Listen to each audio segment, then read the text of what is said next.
albeit for a few hours before Liverpool play. Do you worry, have the players got, is there going to be a lot of pressure on them? No. No. If they do it and they get topped? No, I don't think so. I don't think so. First of all, because we try to focus on the game, not on the consequence of the game that can be leader for a few hours.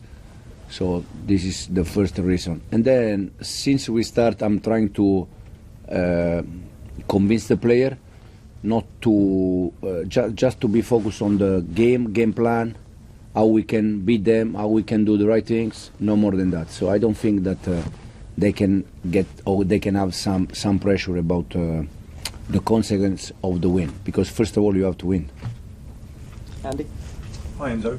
I know you touched on it briefly earlier, but just now that you've got no European football until March, it's about trying to keep, you know, you've been kind of lucky. You've got such a strong squad of players, such ambitious players, trying to keep them happy between now and March when you won't have the European football, because obviously the FA Cup won't offer you as many opportunities for games. Is that a dilemma that you're going to have to face for the next 3 months, and how will you approach that? Personally, I'm not worried about the next 3 months. If the player they are happy or not. The only thing I can say that we have many games, and if they do the right things, if they work properly, for sure they all gonna have chance to play games. Difficult though to fit everybody into that plan, because one of the hallmarks of you being here so far has been a very kind of, it's looked very distinct. You know, there's been some transition between the two squads, but it's looked quite separate.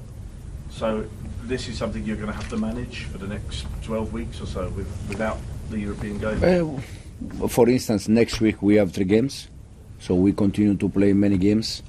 And then in January the FA Cup will start. I don't know.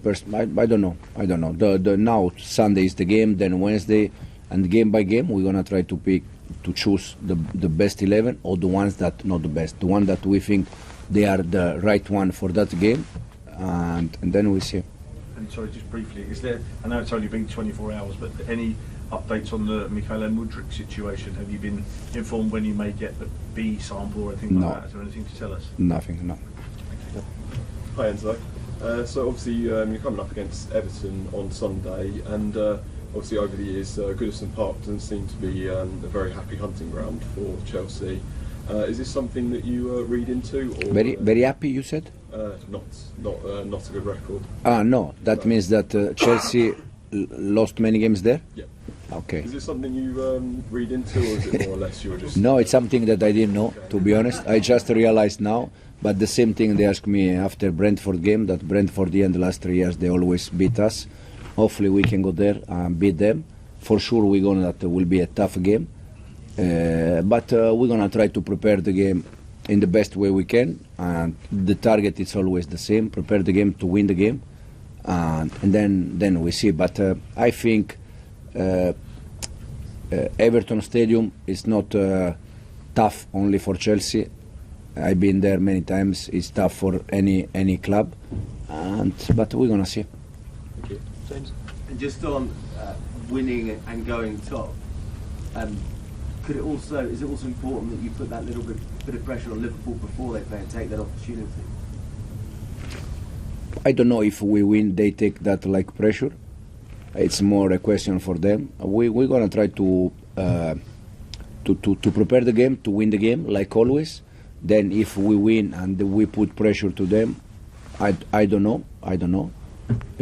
Also because in that case they have 2 games in hands, or I mean they have 2 less games than us. So I don't think it's pressure for them, but it's more a question for them. I don't know.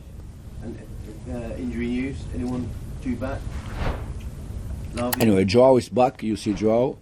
Romeo probably will struggle to play Sunday, but probably yes, we see. Tomorrow depends, and then the rest is all clear. Bobby? Hi Enzo, Noni Madueke came off at half time today. Was that planned, or did he pick up an injury? No, was planned for Noni. And just wanted to ask about Reece James quickly. We haven't spoken about him in a while. How's he getting on? Is he semi-close to coming back at least? Reece finally tomorrow will start with us for part of the session, so slowly will be back. Doesn't mean that he's going to be with us on Sunday or next Sunday. It's just tomorrow. For him, the plan is part of the session to be with team, and from there to try to build the right condition for him, and finally he can be back with us. Kieran? Hi Enzo. You mentioned about you don't want unhappy players around in the camp after January, so you're going to need to speak to. How will that actually all work out? Will you sit down and think, right, these are the guys who may not get used, I'm going to need to speak one-on-one with them? How will you decide who stays in hospital? No, there are players that unfortunately they didn't play a lot with us in all the competition, like Chilwell, like Carney. Probably they are the first that they want to leave because they work every day, they train every day because they want to play games, and if they don't play games, probably they are thinking to leave. But then we see, I think each player, it's a bit different situation. So we're gonna see if some of them is coming and knock the door and say I want to leave or something like this, and we try to find a solution. Simon? But going back to team news, just want to clarify for Farner and Buddy Shield as well. Both they are still out, and both they're gonna be still out for a long period. Into January. Yeah. Ben? Enzo, Everton have got new owners confirmed today. First of all, does that make the game trickier? There might be a bit of a bounce. And then from your own perspective, when you first try and make an impression on an owner, whether it's Todd at Leicester or Todd Boehly and Padade Barley here, give me a bit of insight into what sort of goes through your mind and how you try and build that instant bond with an owner that you're working with in the early stages. I don't know if the new owner for them can be something good or bad. For sure not bad, so probably can be something good. And then personally, when I met owners like, as you said, top at Leicester or the owners here, I just try to be myself, to be honest with them, to be clear since the first meeting we had, and no more than that. Good. Last couple will go there and finish with Malik. So you're second in the league. What have you brought to this club since you came here that's got you to second in the league? Is it the way the players have brought it to the way you work? Is it your coaching? Tell me what this success is. No, for sure the players.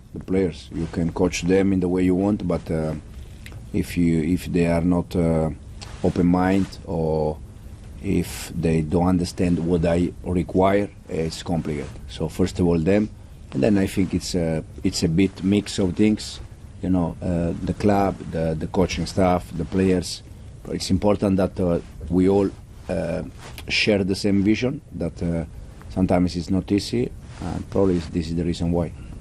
And we'll finish with Malik. Just to go back to Marc Guiu, he hasn't played in the Premier League since the first day of the season. Would he be a player in January you might have to look at a loan for, or do you want to keep him here?